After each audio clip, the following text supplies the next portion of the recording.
Now we have a technology that I think is even more revolutionary than the Industrial Revolution. Yeah. I fundamentally believe AI is more because we have the first technology that can actually think independently of us being there. In 5 years, AI will be in every single business, hard stop, and every business that doesn't have it will essentially no longer be in existence. Yes. I think it's less about the technology. It's more the most essential thing we're going to have to do in a society where everything is artificial is to build trust. Welcome to the AI CEO podcast, where the future of business is built today. I'm Seema Alexander, founder of Virgent AI, growth strategist, co-chair of DC Startup and Tech Week, and your host. In this podcast, I sit down with CEOs, industry experts, founders, and investors to tackle the big pressing questions on your mind about AI. No hype, no jargon, just insights you need to stay ahead. Now let's dive in. The AI CEO podcast is brought to you by Virgent AI, helping mid-sized businesses accelerate AI adoption safely. Ready to lead with AI? Visit virgent.ai to learn more. Welcome to today's episode of the AI CEO podcast. My name is Seema Alexander, and I am your host. And today we have a special guest all the way from Cincinnati. His name is Rob Richardson. Rob and I met, I don't know, it's been like 3 years, maybe Something. 2 years. It feels like two. I think it's been 2. 2 years, I know. In this space, I don't know. I just feel like everyone is a fast friend. I met him through many, I think, emerging tech conferences and different circuits of people that I know who are experts and thought leaders. And every place I went, Rob was there, which was amazing. But I think you and I got into a deeper conversation. Maybe it was at the beginning of last year. Yes. Really understanding your background, both in Web3 and AI, and the work that you were doing in your own conference called MidwestCon in Cincinnati, which we'll get into, as well as Disruption Now, which is your consulting and development practice with AI, but also the name of your podcast, which I have had the pleasure on being on as well. So first of all, thank you for being on the pod and coming all the way from Cincinnati to be here. It's a pleasure to be here. Yeah, I love this. Today, I think our conversation is really going to focus on leadership in AI. You know, you've shared with me that a lot of the work that you do in the beginning of your process with corporations and executives is really shifting mindsets, getting people to understand what is actually happening in this era. So my first question to you is, what does leadership look like in an era where knowledge will no longer be power because it's everywhere? It's a great question. So in the new world where I guess knowledge is not the necessary power, I do think clarity of thought is going to be the new way to make sure that you distinguish yourself as an organization and as an individual, because you know, that is something that's still fundamental, right? So yes, the fact that you know something in terms of memorizing facts, I think that becomes less important. It becomes more important to have a clearer understanding of your vision. If you are a individual, an employee, a founder, you know, it used to be that if you were really great at one thing, that's all that mattered, right? So if you were, and I think the clearest example when it comes to AI is coding. It's one of those areas that, you know, 10 years ago, no one thought that anybody could be replaced in coding, essentially. It was common. It was just the common thought that if I get a degree in computer science and I become a halfway decent, you don't have to be the best, but I become a halfway decent coder, my future was set, right? And that was pretty much the universal way of thinking. That type of knowledge, I think, is over in terms of that being the only thing you have to do. You can no longer go sit in the corner and just do that. You have to see the greater context and have a greater vision for the business. You have to have a greater context for the user experience and many other things. Wow, that is profound, because one of the things that Shank Siddhar was the CEO of Inquire AI. He was on my pod a couple weeks ago. And we talked about this fact that the mediocre middle will be no longer. I agree with that.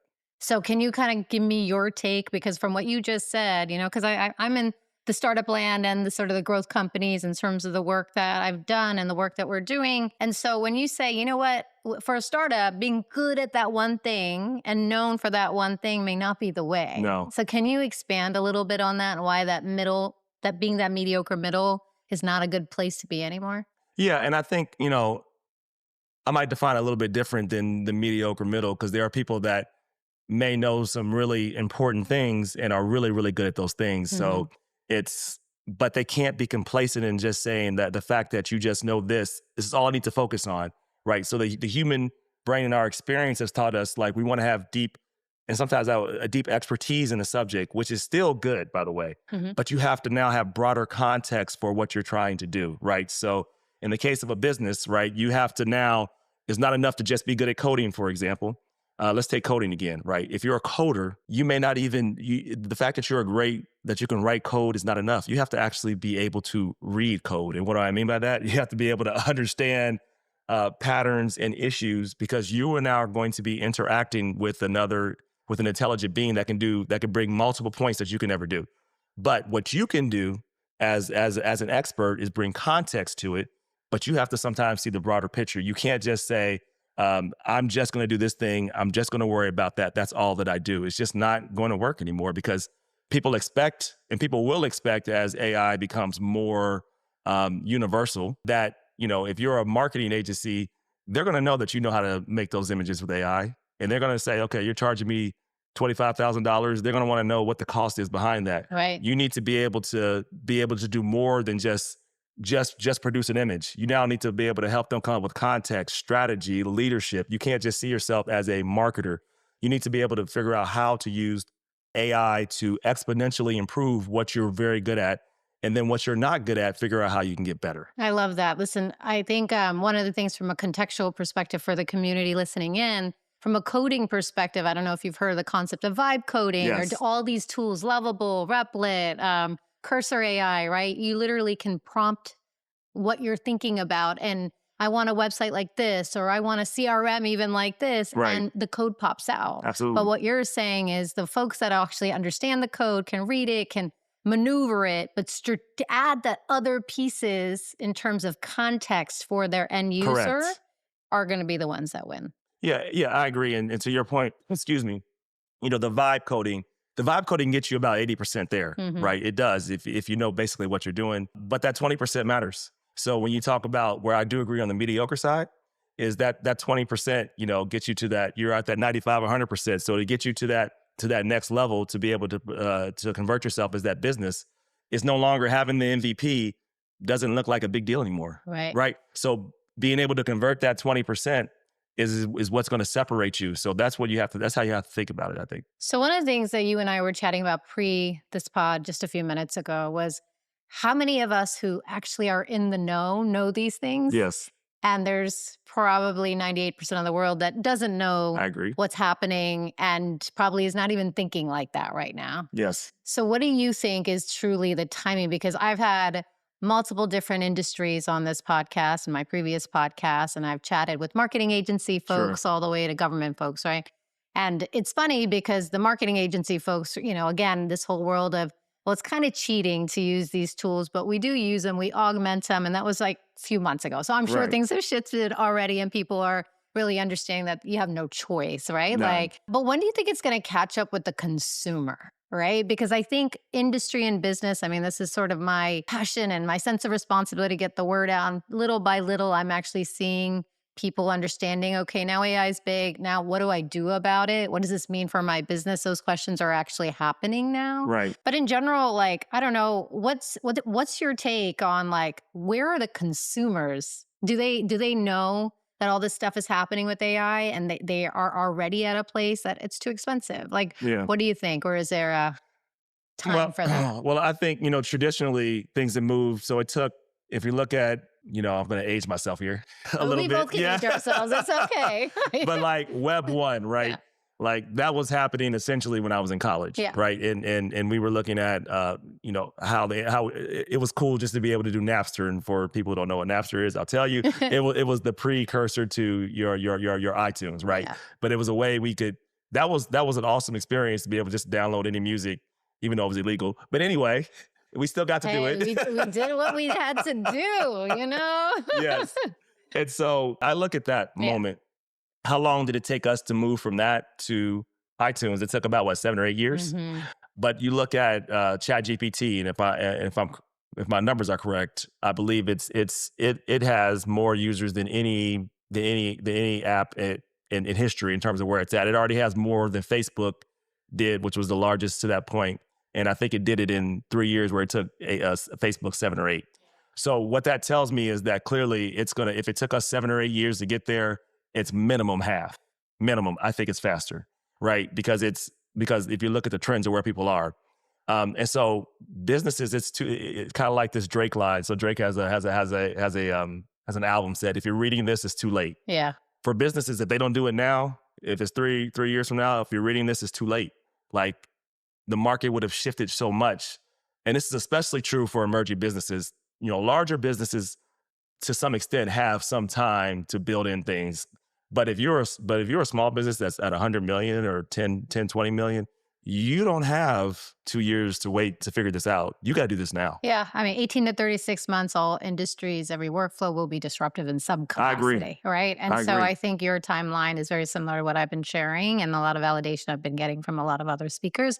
And I think to your point, it's like the time is now. The time is now to be strategic and intentional. What does Absolutely. that look like? Right. So again, let's go back to your sort of first part of what you guys do around leadership and AI. What Yes. have you seen in the last year that's changed with the mindset of leaders that you're going after now than where you were a year ago? Well, I think a year ago, people were industries and all were trying to see, is this just a trend? Is this a fad? Is this Web3 again from their perspective? Is this just something that the tool, the trend of the moment that's going to go away? And is this really something that is as transformative as people are saying that it is?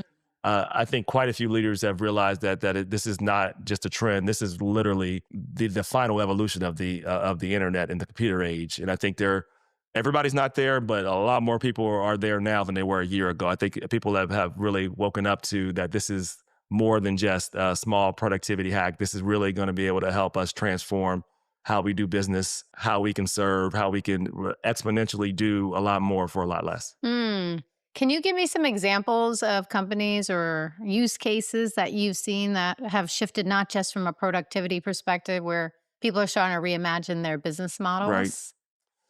So I'm going to give you some. We're working with some governments. I won't say the exact governments, but one is actually, one's a prosecutor's office. Just won't say which one, right? But we were really kind of talking to them about some of their practices, and something that they do right now is, and this is most probably prosecutor's office. So there's usually about 4 or 5, sometimes more people that are analyzing, listening to jail cell calls. Why is that important? Because oftentimes, for some reason, people forget that they're being recorded and they end up confessing to crimes, right? They end up telling things that are going to happen. And sometimes that makes sure that innocent people are actually released from prison, or they prevent a crime from happening, so on and so forth. You'd be surprised how often this happens. It happens all the time. And they have the rights to listen to anything. Absolutely. Yeah, completely. Interesting. Okay, yeah. But how it's done right now is it's all manual listening. Yeah. You have like 7, 8 people listening to tens and thousands of hours of calls. Wow. Right? Which I'm like, we can reduce this number to probably 1 or 2 people minimum. And they don't have to be full time probably. And they could do other things, right? They'll get a report out of all the red flags, all the questions. Yeah. Right. So use cases is what actually converts, right? Because we could talk theoretical, but I think I advise people to understand your client. You should be able to do that a lot faster. So I can tell you from myself, like I use GPTs for researching the client, to putting together my talking points, things that would have taken me hours, I can get down to essentially 5 minutes. Oh yeah. Right. So now, instead of like when I had to prepare for client, I could take 30 calls a week. I couldn't even do that many because I would want to prepare myself adequately to know everything I need to know, to set up the proposal. All those things cut my time, by 90%. Yeah. Right. And that's just one example. But so I look at it, workflows are the places we usually get people to start, to think about what takes them the most time and really make them understand how much time it takes. And then those are kind of some of the use cases when we're really able to pull out use cases. But that's one. There's many others. Yeah, I'm sure. We'll talk through a lot of them because I think a lot of folks are focused on the ROI of any of these use cases. So something like that, when you actually presented it to them, or they like it I call them aha, oh shit moments. Like, Yes, you know, exactly. was it that for them? Or like, for real, you can do that? Or was it, okay, like that sounds good, but we have all these other priorities? Like, you know, because some of this is like, They brought it up like after I kind of talked to them about something, yeah, and they figured out that that was something that took a lot of time. I said, we can definitely, because we can definitely help you with that, right? And yeah, then the other thing they cared about is how do they communicate with the public, right? Because right now, and this is probably most sites in government, it's a very static website. right. So if you want to go on and search for, you know, all of the latest information about this prosecutor's office, you have nothing. You have nothing. You have nothing that, and there's no type of interaction with the actual public. So we also said it, and what really stuck out in their mind, because you have to remember, Mhm. what's the pain point of someone that's elected? They want to make sure people know and they can get voted. So how they interact with the public. So they want to be able to tell their story. So you can use data to do that much easier and much faster than you do right now. So give me a little example of what you mean by that. What's that full use case look like? So that full use case is if someone comes to the site and they want to know what are the accomplishments that the prosecutor has had. Mhm. It would go back and tell them these are the top 3 things in an interactive way and let them do it. It would let them search for, okay, how many crimes that they helped solve, that you would know that, right? In an interactive way. Basic things. You want to start off very Yeah. basic.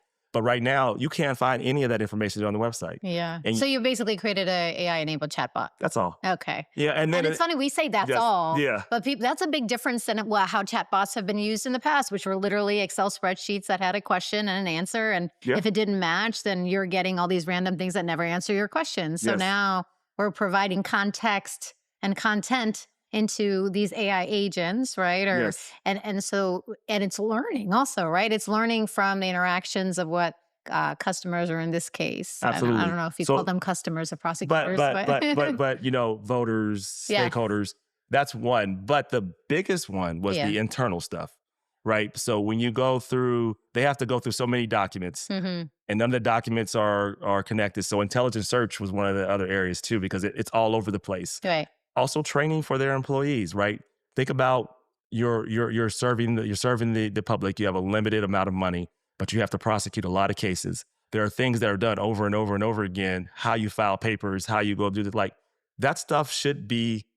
And we haven't done this yet, but that's something they were interested in too. We have a process to make that very easy Mhm. to be able to save time so they can prosecute more cases with the budget that they've been presented with. Yeah, we always say it's the highest ROI, highest value, lowest effort. Correct. Opportunities to enable AI are the ones that you should prioritize, right? And start with. And start with 100%. All the ones that you shared. I mean, just from that first example of like all the learnings that you can have on those calls. Yep. And, you know, again, that workflow easily can be converted into putting prompts in, Yep. finding the right, here's all the red flags, having now the human in the loop really review that analysis. Correct. Bring the ones that they think actually have, you know, that makes sense to maybe review again, like, you know, actually listen in or whatever it may be, and then bring that to the executive team or whatever and Yep. say, all right, here we have a problem here, right? Exactly. Versus what they're doing today. Exactly. That image of what you shared with me reminded me of like back in the day when there was like, I don't know, the secretary like going back and forth with Yeah. the different phones. And I'm like, God, They still do that. that's crazy. But I see that. I see that. So actually, let's talk about it. So like, I think we're both in agreement that there's a lot of use cases. There's a lot of like, in terms of what is possible today and the education is needed, right? So Absolutely. that cultural shift needs to happen. I want to go back into adoption and culture in a second, but I just recently read Harvard Business Review. It could be Howard. Harvard Business Yeah. Review. Exactly. It could be. But I recently read Harvard Business Review had a study that talked about, well, generative AI, these types of tools are making people more productive. Yes. But they're also making people lazy. Yes. Yeah. And so what are your thoughts on that and how to start to shift that culture? Because the thesis has always been, and again, this is also dealing with human behavior, but the thesis has always been, you know, we're going to create these tools to give people an augmentation, a superpower. Correct. And so then the time that they get back can be used to open up human agency for strategic, creative partnerships, whatever other things that they should be doing. But that hasn't always shifted into that. Right. So what's your thoughts on where you think the movement is today, and how do we shift the culture to a place where this is the new normal? And so that means, you got to start to do different things.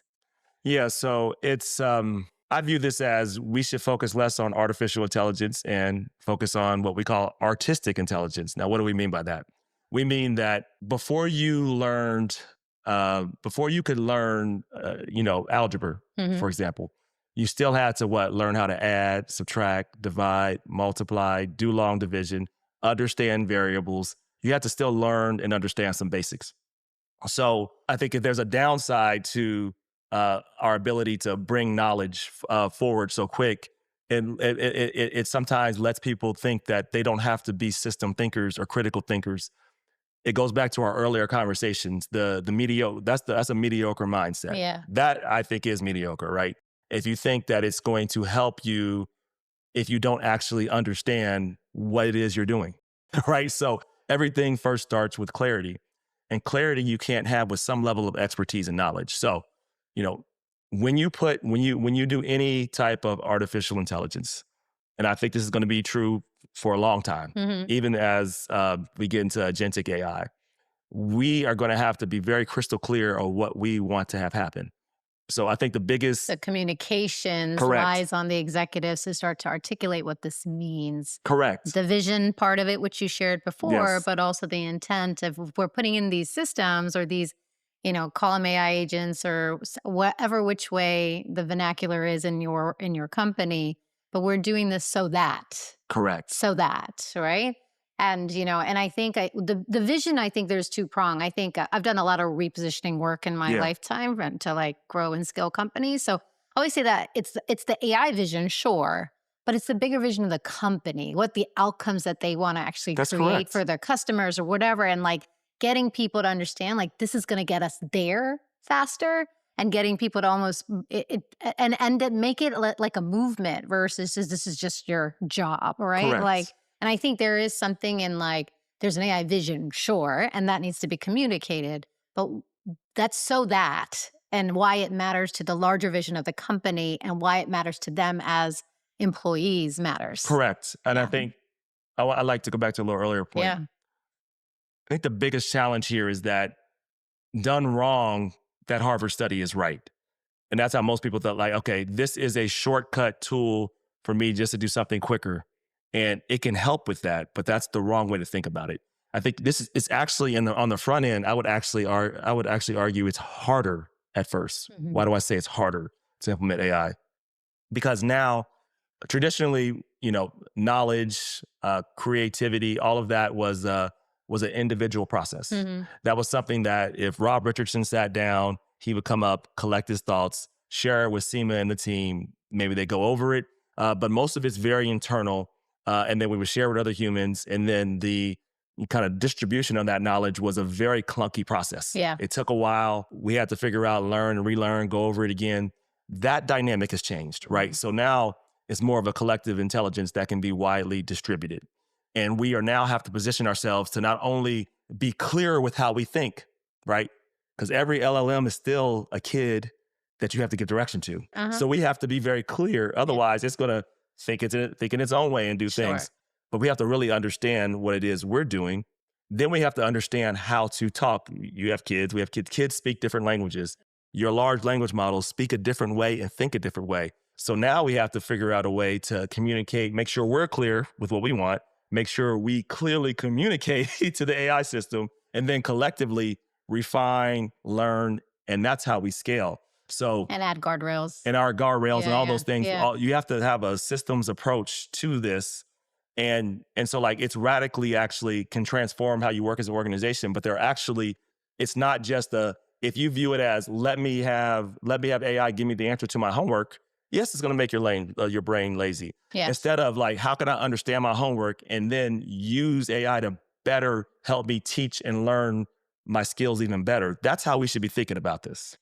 That's a cultural shift. That's a big cultural shift. Because, if you think about it, when calculators were created, right? People went from, I don't want to know almost to what is 2055 times 5,000 or whatever, right? They're not doing the long form in that. They just want the answer. Correct. And so, okay, let's go back to something you said around people need to understand the foundations of this technology, absolutely. of the power of it.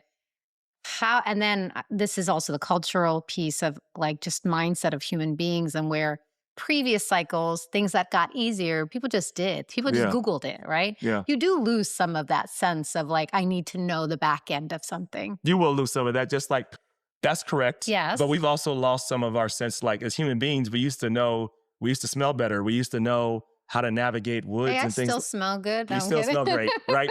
Just kidding. But the point is, like, we have different skill sets, Yeah. right? In terms of you and I probably couldn't survive in the world 2,000 years ago Yeah. because we have different skill sets that have 100%. evolved. AI is going to be that same thing. Yeah.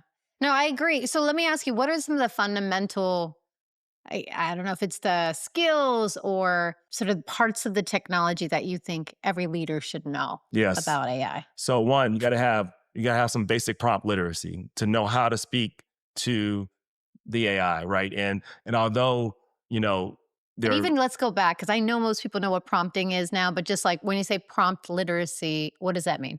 that means like you understand how to actually talk to a large language model, that it's going, and you have to put things in, you have to be very specific. First you got to start with what's the context and the background. These are things people know, right? Yeah. What's the role and persona? What's your input? Think about like, list these tasks plus this. What do you want your output to look like? What are your thresholds and constraints, right? What are your alternatives? That's another one that we put in there to help against any type of hallucinations. Like, so when you're telling the large language model, because it's gonna make up stuff sometimes, because if it can't find the answer, it wants to find the answer. You have to direct it, like, if you're not sure, do X, Y, Z. Yeah. Right. And then you want to leverage from examples. I kind of have that acronym clarity, right? In terms of what you want to do. A crystal, sorry. It's called a crystal, is the ones for context, role. That's the acronym we use. But learning how to do it. And the only way you do this thing is actually doing it. So, we learned how to speak a language by what? Speaking. Right. Right. There's only so much you can do and we're glad you listened to the podcast, but go out and actually go prompt. There's plenty of free classes about prompting. Google has some. There's plenty of others. You will learn how to do it by actually doing it, right? And learning. Immerse yourself. Right, immerse yourself. Yeah. Overall, I would say the skills, Seema, that people are going to have to be comfortable with is two things. Learning how to learn, right? Creating those new, neural pathways where they open up, and you have to be that involves being a little bit comfortable being uncomfortable. Then you have to unlearn some things, because we are going to do things differently as we interact with a foreign pattern thinking entity that can also think and partner with us. So you have to actually unlearn some things and be willing to continuously learn, which is the challenge, because human beings naturally want to be settled in a place to say, if I'm here, I should be comfortable. Unfortunately, especially for the next generation, that's not going to be the case. Yeah.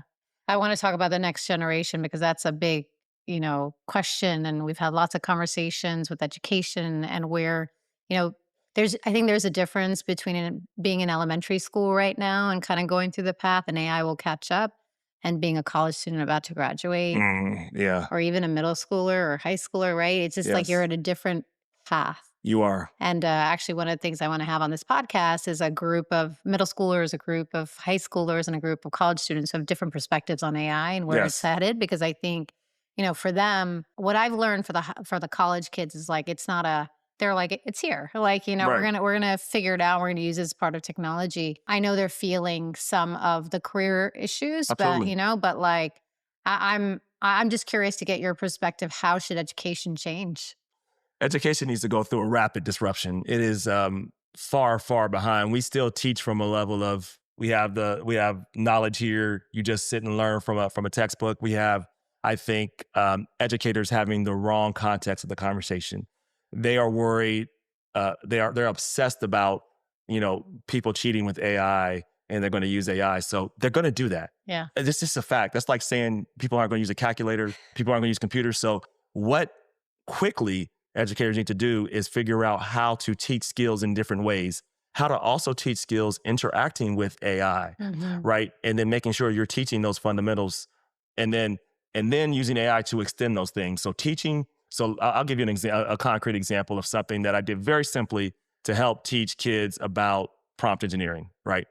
I did a simple one like context, format, role, or something like, and I was just teaching them like, how do I teach this? So what we did is I did a basic something with ChatGPT to say, look, I want to teach, your role is to act as a 8th grade teacher. The goal here is to teach, students, how an LLM, how it works, right? In a way that they can understand, in a way that an 8th grader could easily understand. Mm-hmm. But I want to put it in the context of a hip hop song so it'd be fun. Right. So we had the kids come up and they started reciting the lyrics. They actually remembered how to do it. Yeah. and then so like teachers should be thinking about first how they can teach differently to reach people. Because now it used to be a lot harder for us. We had to come up with all these things on your own. Now you can literally use ChatGPT to help you come up with shortcuts to memorize words, mnemonics. You can figure out how to actually do these things much easier that you don't have to come up with. Yeah. And then you can show your students how to use it. Then you need to teach your students how to learn with it. But first, our educators have to actually embrace this process because this is a silly conversation.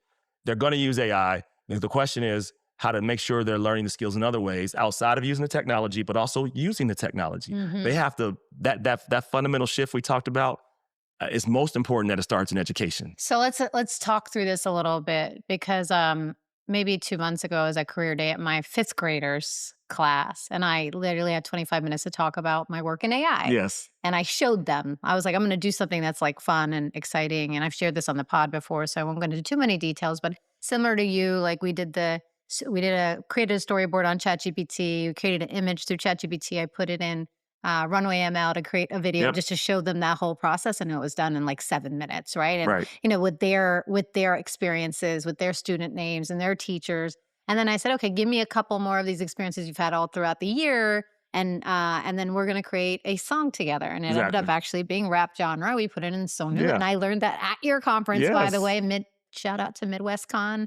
Woohoo, September, right? September 10th and 11th. There you go. But there were parents and teachers in the room and the kids were like, holy, whoa, right? But let me ask you this, right? We know there's a reality of social media and what that did to our kids. Absolutely. I have an 11-year-old that is scrolling, doom scrolling. But like, what's kind of crazy about her is that she will literally be like, mommy, like, do you know about this hack? Do you know about this hack? Like she teaches me, Rob, so much because of things that she's learning on YouTube Shorts, for example, right? The majority of things she's looking at are like dogs and babies, whatever, right? But I mean, there's things. And sometimes I'm like, please, like when I hear things on the back end, I'm like, turn that off because it's killing your brain. Like, But my whole point is that, that takes away from people playing outside, doing all the things, right? So now we have AI and these are the real conversations any parent is going to have, right? Or any educator is going to have.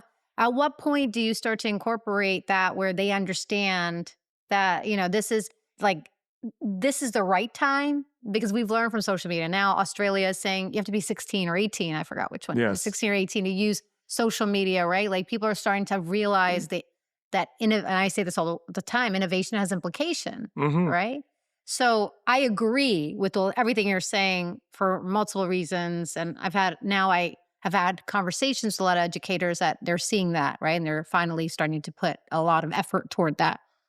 Well, what's the right age? Like, is there an age thing? Is it maybe that there's lots of questions in that, right? But like, where do you get them started to get exposed without losing that critical thinking skill? Yeah, there's multiple questions in that. Yeah. So I'll try to I hear what's the appropriate age. Yes. I also hear what's the context for how we use AI with our kids. We know I've talked about the upside about how we should think about it. What are the guardrails we need to think about, right, for our kids? And what does that implicate for our future? So the right age is, I think, I'm going to start with that parents have to actually be talking to their kids now about social media all the time, have cutoff time, and make sure it's hard for me, it's probably hard for you. We got to cut that. We got to cut they got to cut the screen off. Right. And we have to also educate our kids and ourselves about what's happening. So, the danger, and this is why policy is so important. We have none. I think it's going to be a long time till we have some. There's a lot of questions we have to ask too. Are we okay, especially with generative AI, with things that are not human, pretending to be human and we don't know that they're human, right? Are we okay with AI being used for propaganda? Because you'll never be able to win. Because the more it knows about you, the better it can convince you of things. So going back to our kids, we have to really, really, really hone in on critical thinking, right? Whenever our kids come to a conclusion, my father did this anyway when I was a kid. Like, how did you come to that conclusion? Where did you read that? Make them question and be critical of everything, because understanding what reality is when algorithms are there to make you feel like you're angry, to make you feel like this is reality. And we're at the point now, and we will be even more so in the future, where, algorithms and data, algorithms and AI knows us better than almost we know ourselves. So then, right? So then, no, it will know us better than ourselves. We're actually working on a stealth product, but no comment. A little Black Mirror, but we're going to get there. But look, first of all, thank you for some parenting advice on the AI CEO podcast. I appreciate that. No, it was good. It's the reality, yeah, it's right? the reality. But then let's translate that to employees. Yes. Right? Because I think, there is this, okay, what's the right moment? How do you now switch the mindset of an employee? Again, going back to the HBR review, right? Like that whole thing around, what's that conversation, the narrative, the training that allows employees not to be lazy about it now that they have or will have, right now they're still at a point of many people are not adopting or they don't even have anything to adopt yet because a lot of companies are not there. Correct. But there's a cycle, right? And there's a shift in mindset that needs to happen because they're always going to be, if you have large scale employees, a group that's early adopters, this type of stuff. And then and then there's people are going to be scared of it and never want to touch it. So what's your theory or the things that you've done to help shift that narrative, to help people adopt more, to look at this in a way that it's going to be helpful and powerful without being lazy? Yes. I let them know that I also believe, and this is important for the C-suite leaders. And sometimes it's not true. Sometimes they're using this technology to quickly figure out how they can replace people. If that's where you start from with your people, expect resistance. Yeah. And shouldn't they? I mean, it's natural human nature. I don't think that's even the best way to go about it, because I actually believe that you can amplify what your employees are doing. So the first thing you have to do is educate your people about why you're doing this, how this is going to help the company, and how it's going to help the employee, right? Because I believe your job as a CEO, as any leader, is first to serve, right? Leaders eat last is one of my, I believe that's something I believe. It's the first principle for leadership. It's the first principle. Yeah. Mm-hmm. A lot of CEOs lost it, right? And I won't go down that rabbit hole, but that feels like that's true. So I think it's less about the technology. It's more the most essential thing we're going to have to do in a society where everything is artificial is to build trust. So let me ask you this, right? So first, you start there. Yeah, I like that. But then we have where Fiverr, the CEO of Fiverr, the CEO of Spotify, recently had came out and said, look, and I think the CEO of Fiverr even said, he's like, AI is coming for my job. Yes. And it's definitely coming for your job. So we're not going to hire humans right now unless you can tell me otherwise, that we can't automate this. Right? What do you think about that type of leadership? Right. At this stage of the game, probably they are more, especially with Fiverr, Spotify, there's a lot of gig economy stuff. The entertainment world is different. They know it's coming, it is a little right? different, yeah. So is there merit in being hard-nosed like that? And I don't know if that's the right word, forward thinking. It could be, you can position a leader like that in multiple ways where they see the future. In a lot of ways, he's absolutely right. He has a lot of ways. Both of them, right? Yes. Because we know, we're in the know, right? Yes. But is that the right way? I haven't read the article, but as a general principle, I think it's the wrong way to start to say, we're looking that everybody's job's going to be replaced. Here's why. How does that motivate anybody? Right? So if you're telling people all of our jobs are going to be replaced, if everybody has that view of AI, then what people aren't seeing is that if there's a whole mass distrust of AI, then we're going to have problems implementing this technology. We're going to have problems getting our employees to do it. Because if we're starting from the premise of you're replaceable because we're going to have this alien technology, that's a problem, right? I also think it misses the opportunity. So what I believe you can do is that you may not need to hire more people. I think the reality is this: there's going to be mass job disruption. period, hard stop, right? Let's look back to the Industrial Revolution was extremely disruptive, right? And what do you call those people? The Luddites. Remember the Luddites are the people that were all against the Industrial Revolution. And people often talked about how wrong they were. They were wrong in the long term. In the short term, they weren't. Think about what it took for our society to get to where the place it is now with the Industrial Revolution. Well, it was hundreds of years. Right. Hundreds of But years. even the acceleration, I'm just going to talk about from the early 1900s to after World War II. Yeah. Right. So like you're right there, but I'm talking about when it became where we are with AI, when it became real, right? At that point, we had to figure out the right models for actually how we governed each other, right? Because people thought for a while, Hitler and people in Italy, that was the right model. Right? Because they were moving fast, right? We had 2 world wars, 50, 60 million plus people died, a pandemic. We had to figure out child labor laws. There's a lot of things that when we talk about the Industrial Revolution, yes, we got here, but there was a lot of, from here to there that happened that we don't really appreciate. Now we have a technology that I think is even more revolutionary than the Industrial Revolution. I fundamentally believe AI is more, because we have the first technology that can actually think independently of us being there. That is a fact. Can think and do. It can think and do, and can do on levels that a human cannot do. That is a fact. And disrupt white collar and blue collar workers at the same time. Right. Never a technology before. Now, I think there will be other roles for people that understand how to have alignment with AI. There's going to be other roles. There's going to be a lot of figuring that out in between. Right. So right now we have to be really thinking thoughtfully about what we're going to do. And I'll say this, AI, when you're creating technology now, because all technology is with AI and algorithms, no matter what, everything you do, you're no longer just creating a product. You are now creating something that repositions how we interact together, how we think, how we even move as a society. So you need to be very thoughtful with how you are building. You are no longer just a builder that doesn't have to consider people.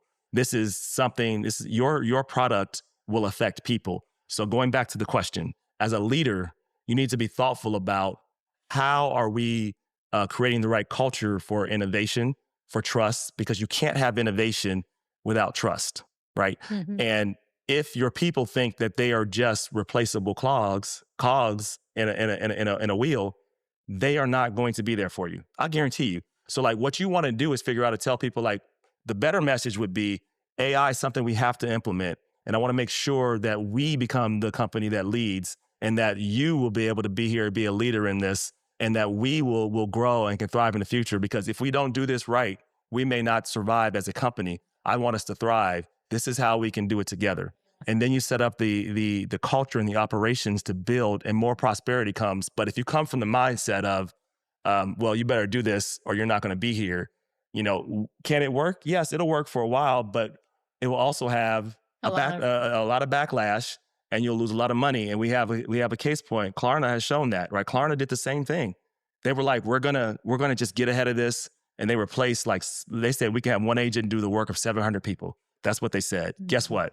They had to hire a bunch of people back, and now they have to also train the AI. And so they have to now pay for the cost of the AI agents and the actual people, versus actually creating a culture where you have artistic intelligence. You have people working entwined with the AI, having the guardrails, having the humans in the loop, and having a process. That is where we have to go. That takes some work instead of just shortcutting the process. Yeah, I mean, Klarna is one of them. Starbucks is another one, right? Yes. Starbucks went all in on sort of trying to figure out automation, AI, and their operations. And now the CEO stepped back and said, I think we made a mistake. Our culture is about people, it's about the barista experience, and we messed up. Yeah. And so now they're rehiring people. So my question to you then is, when is the right time or right moment to invest in automation versus invest in people in this era of AI? Yeah, I think it's a false choice. You have to do both now and do it quickly, right? Because you're not going to have perfection. You will make mistakes with AI.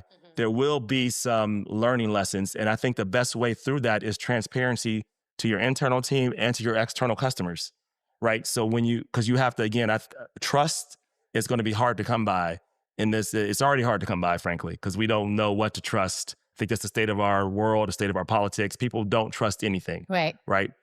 So the more you can gain trust and you're transparent about what you do, I believe the more customers and that you will get and the better environment you will create. You have to invest in both. It's a both and to me, right? You have to invest in how are you reframing how you think about working as a team? How do you share collective knowledge? How do you track the results of how you're using AI? How do you have regular AI meetups? How do you keep a prompt engineering library? You should know, you should have people in charge of different sections for every part, for every operation you have, marketing, sales, products. You need to be thinking, how do you integrate AI at the basic level right now? How would you integrate a prompt to make this better? And how are you sharing across the team and learning together? So what's the right way you think to train employees on understanding like that they should even be thinking about that, right? Like, and then them not feeling, well, if I automate that, that takes away from my job. So what does that mean for me? Right. Versus if I take that away, this is actually an opportunity for me to do these other things, right? It goes back to something that we talked about earlier, but this is a very practical and tactical question. It is. From especially the work that you guys are doing. Yeah, I think, you have to start, again, before you implement the technology, you start with the 3 Ps. You educate the people. That's the most important thing. Mm-hmm. And you tell them why this is important and that if we don't do this, we won't survive. That is true, right? And they know that. And you also incentivize them to do this, be it it might not always be pay. It might be like, okay, you might offer more time off if they're able to do this because you're able to show them this and not cut their pay, but they're offered some more flexibility. You have to actually offer some benefits versus saying only, okay, now I expect you to do 10, 100x more, right? So you have to work towards that balance of automation and intimacy, if you will. You have to have some level of connection with your people. Number 2, you have to get your processes down. We've talked about this, and there's a whole lot to this. That could be a whole podcast. But the point is, you have to have your internal processes correct and naming conventions, data, all that. And now you have to figure out how you integrate AI into those processes and teach the team. And then you got to think about the 3rd P is your policy. How are you building and how are you thinking about your vision, your culture? How is that? How does your AI? How are you making sure that it's trained on that? It understands what you're trying to do. It understands the vision. It understands what you don't want to do, which is just as important, right? All those things have to be thought about before you actually fully implement the technology. And I always suggest, and we talked about this too, mm-hmm. You start with a small case that has maximum results. Yes. And that often shows and that opens the eyes for the employees, for the organization. Yeah. People, process, policy. Yes. That kind of is I feel like your mantra. It is. Does anything change for a startup, right? So hopefully are AI native, right? Right. What I've seen, many companies are, especially in the accelerator programs and incubators, 8 out of 10 are AI first in some capacity if they're tech focused, not Absolutely. service focused. But does anything change from what you shared from a startup, or if they are not even AI native, what would you share from a startup perspective? Yeah, I think nothing has really changed for startups. I say that because startups, by their nature, have to move at the speed of innovation, mm-hmm. right? Or they die. Mm-hmm. So I don't think anything has changed with that. It's like the tools have changed. Now you can use AI to do some things, but it hasn't changed the fact that you still have to do a lot to survive as a startup. It's still very hard. People say it's easier than ever. I think there's more tools. I think it could still be more challenging because of that. It's still easier to become overwhelmed because it's like, where do I start? But in terms of moving at the speed of innovation, in terms of still knowing, though you may not be just coded in the corner, you still need to figure out what problem are you seeking to solve, right? And be very, very, very clear on that. Right. That's normally the issue. It sounds simple, but it's not easy, right? That's the fundamental point of a startup. Yeah. Solving a problem that actually has a real addressable market, and you're doing it better than anybody else in the marketplace. I guess my question though was around the AI side. I mean, they should be coming in AI Absolutely. Conscious. They should be more than AI conscious. Yeah. They have to be AI. I think they have to be fully AI literate. Mm-hmm. I think if you don't fully have an AI literacy and you're not learning how to implement it into your operations and having, I think at least one person on your team that is the AI guru, mm-hmm. right? And you're going to have to do AI stand-ups. You're going to have to go like your operations. I think you have a chance if you have your operations organized well, you have a chance to exponentially increase that. But you have to use AI. The same principles I talked about earlier in terms of becoming that AI team first becomes very, very important. Yeah. So if I had an AI manifesto, call it an AI culture manifesto in my modern day organization, what should the first line be? Clarity. What are you seeking to achieve? What are you trying to solve? And what is the best way to go about that? Right. And really making sure you hone that down. But clarity of thought and vision. Who are you? These are fundamental. Like I think this doesn't change, right? I think it actually becomes more important because the more information you get, the more it'll try to throw you everywhere. Like, what is it? Not only what problem are you trying to solve, why are you the right person to solve this problem? How is your organization going about this uniquely? How will you tackle this in a way that others haven't done? You have to be very, very, very clear. And if the clearer you are, the more you can get out of AI, because then this is the great part about it. When you're clear, it can help be a partner for you to think about things in ways that you just never would have thought about, right? That's the power of this because AI thinks differently from us. It's able to take multiple points of data, bring it together and bring out something that's coherent. Right. When you bring humans with multiple points, and studies have shown this, you give them more choices, they usually make the wrong decision, right? So because we like one thing in front of us. And it's funny, we give humans grace, we don't give machines grace. Well, no, we don't. No, we don't. We have to give them less grace. Yeah. But we don't. So I'm going to change the topic a little bit to ask you, what's your view on equity in this new tech era? What is my view on equity? I think it is in some ways more challenging and there's more opportunity, right? It's more challenging in that everything is iterative, right? This is building those who haven't had as much opportunities, those who have been left out because of the digital divide, because they haven't had as much access to learning in terms of learning these tools and being and having the chance to understand and be a part of technology in the way that some have. They are and could be further behind, and not because they don't have the ability. It goes actually in a way to their own mindset, right? If you haven't been exposed to this, you don't think you can do this. You think that artificial intelligence is for all of these smart people that are smarter than you. But this, we sit down and meet a lot of people. You're like, wow, this person's not that smart, but they've done well. Okay, so it's not.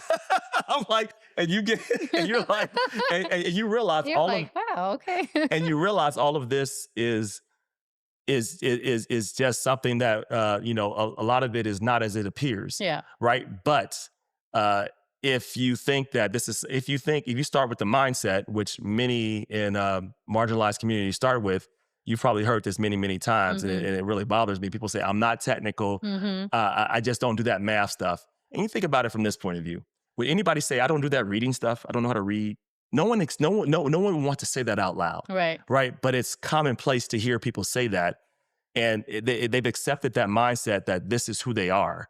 Right. And so if you're even shut off to that, you won't even know where to start or where to go. And you'll think that that's not something you can do. So the longer that you're not learning in this space, that you fall behind exponentially. So it's more accessible than it's ever been, but it's more important to do it now because if you don't learn it, I mean, the gap between, those who have the opportunity and don't is going to be extremely large. 100%. But I also think, understanding some of the fundamentals, some of the barriers of our own mindset is like, yeah, we can't do it because it's too technical, right? Yes. But once they get exposed to, wow, I can even have a conversation with a tool and it will create this for me. It will do my writing for me. It will do, and I think it's that level of exposure, which I know many, many, many, many people are working on, but it's an ongoing challenge. And I think as AI gets to a place that becomes more autonomous, there is going to be continuous to be a major divide, right? And then there's that whole conversation of universal basic income and what the future of humanity and work looks like. Well, I mean, I don't know if we want to get into we don't want to get to that right now. But I'll just say this. It's true. It's very true. I'll just say this point. People say, well, is AI going to replace us? Like, should we stop this stuff? I said, there's no way to stop innovation. So this is what we do know. Like, those who know and understand AI are going to be better positioned than those who don't. That's right. Which side would you rather be on? That's what I tell people. So you could decide here. You could put your head in the sand and pretend like this isn't going to happen. Ask everybody during the internet age how that worked out. I can tell you the answer. Ask every newspaper that said people are going to want to still see the newspaper and have it physically in front of them. They're not going to want to go to the internet. Radio, all those people, the people are not going to listen to a podcast. They were all wrong. You will be wrong too if you don't think innovation is going to happen. Okay, so to that end, you have run or built, I would say, movements, companies, communities, kind of what you've done with your podcast, your consulting company, with everything. What's been your most painful leadership lesson? Yes. And how do you believe AI could have changed that? My most painful leadership lesson, I've had a lot of them. So that's Haven't we all? Yeah, we have. So the one that sticks out in my mind was when I first started in technology, frankly. I didn't start off in AI. I started off in Web3 and blockchain. And by the way, I still believe in the power of blockchain. And I think it's going to be an integral role with AI.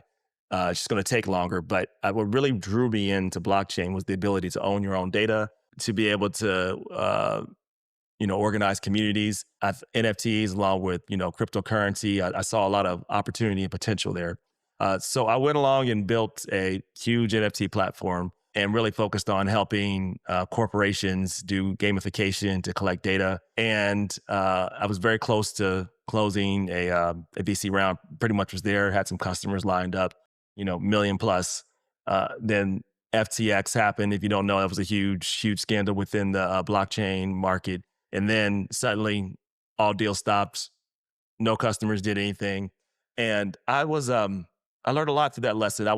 Though I was passionate about what I did, I had changed I had pivoted, and not that I had changed I had changed really focusing on what actually I was good at. Okay. Right. So I was really focused on, okay, let me build a product that I think people would like. Right. Let me just do this and let me figure out the best way to sell this. And that sounds like that was good advice. It really wasn't, because I wasn't the right person to sell that platform, right?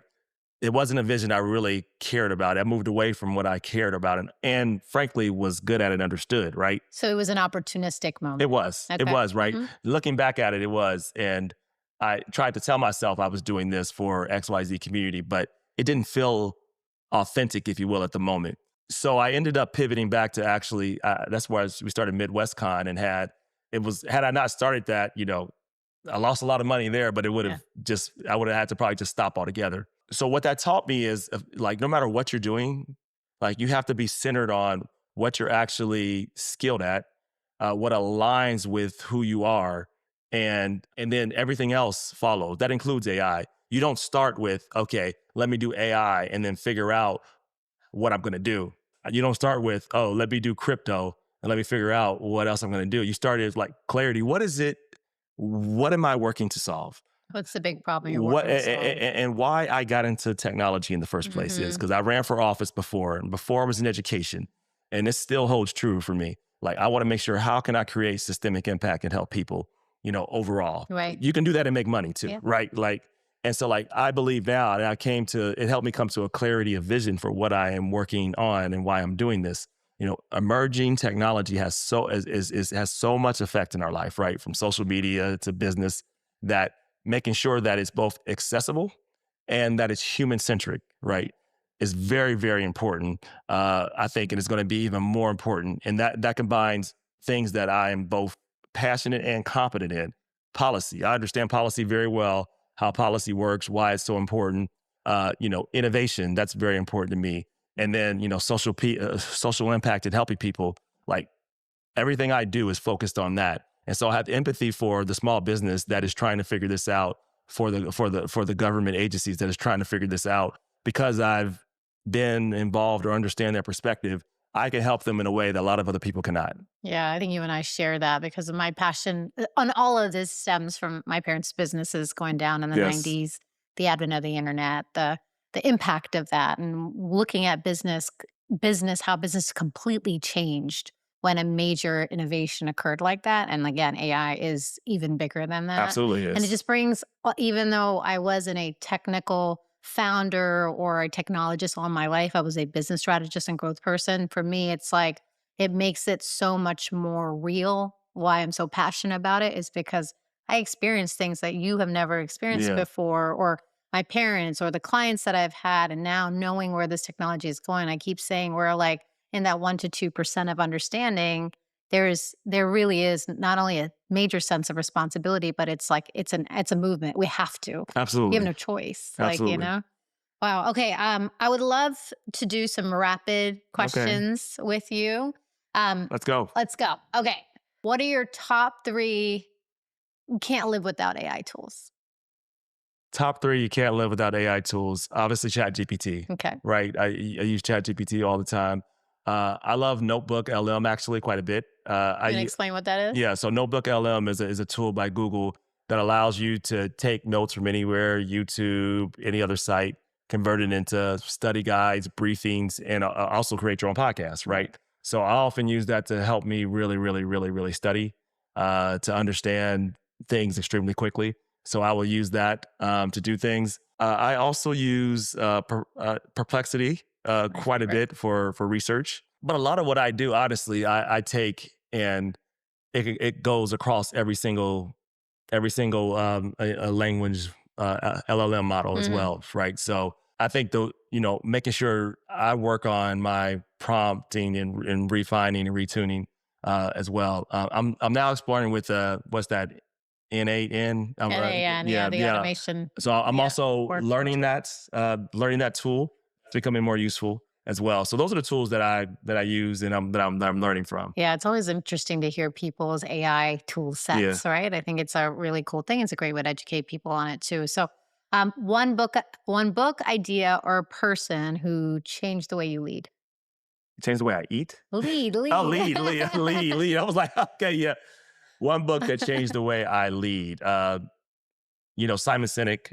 I've read multiple parts of his book, many of his books. Start with Why, Leaders Eat Last. I believe in his philosophy of leadership. Not seeing people as numbers or things to throw out, but as someone that you actually have to take care of. Now they have to play their part in the ecosystem. Like if you're not helping to build the ecosystem as an employee too, you got to leave the ecosystem because you're just take it from it, right? But I believe that like his philosophy in terms of making sure that you are there not to simply serve yourself, but you're there to make sure that those who are with you, they're not under you, they're there, you're there to support them, and doing that correctly will create the right environment, will create more opportunity, and will help you as an individual and help the organization. Love it. I love him too. Yes. His TEDx changed my life. Yes. It was very powerful. If you could embed one AI-powered tool in every classroom in America, what would it be? One AI tool in every classroom in America.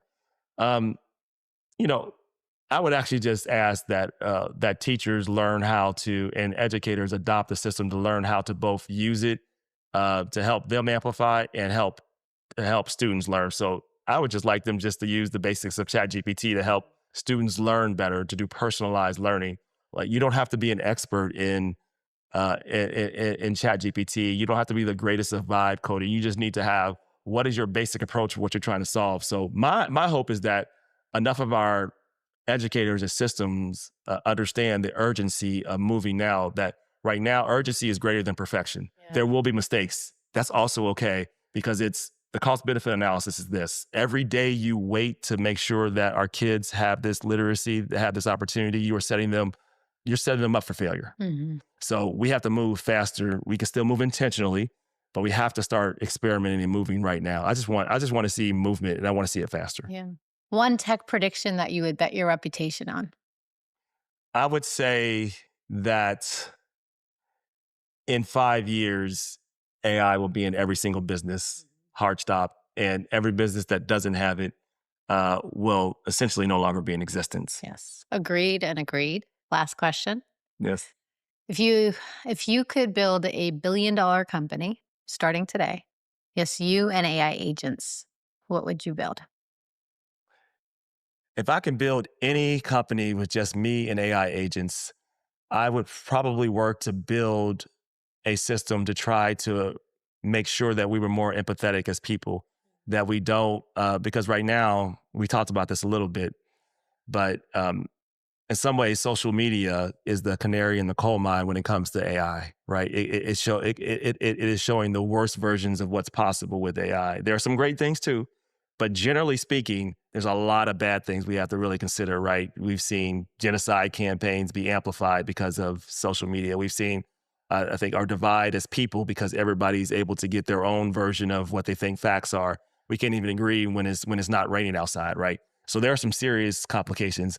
My goal would be, how could we use this to figure out a way to create better communication between humans versus us, figuring out ways to further divide with each other. So it doesn't mean we have to perfectly agree because, right, we've had ideological differences. We had those 20 or 30 years ago, but we can generally agree if it's raining outside or not, right? I mean, we can agree on basic facts.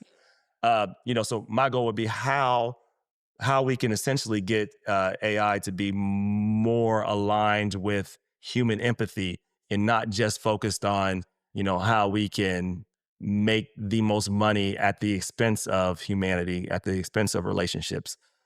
So I would use AI to actually get a center back on humanity. Listen, Rob, I knew I had you on this podcast for a reason because you're a good human. Listen, really, thank you. What a great conversation that we've had. I mean, on AI, leadership, culture, people, process, policy, education, all the things that really matter at this moment in time, and the work you're doing with MidwestCon, which I would love for you to give a quick plug to. Why don't you do that first before I close this out? So we love to see everybody at MidwestCon, September 10th and the 11th. If you like what we talked about today, we focus on how do we intentionally embed empathy into innovation. How do we do that for our kids in the future? How do we do that? How do we take that responsibility as builders, right? So we're gonna have experts from around the country talk about that. We also do a lot of deep training from AI agents.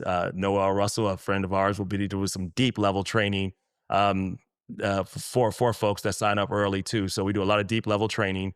We focus a lot on how can we make sure that we're building responsibly. And you're going to learn a lot, and we'll have some fun too. That's awesome. Listen, this was another great episode of the AI CEO podcast. Thank you for being here. If you like this episode, because I know Rob dropped a lot of gold, please like, subscribe, and comment and share. That's the way that this thing is going to spread. And again, we have a major sense of responsibility here. So share it so other people understand where we are with this tech, the power of it, and the opportunity. See you next week. That's a wrap for this episode of the AI CEO podcast. If you found today's conversation valuable, don't forget to rate, comment, and subscribe.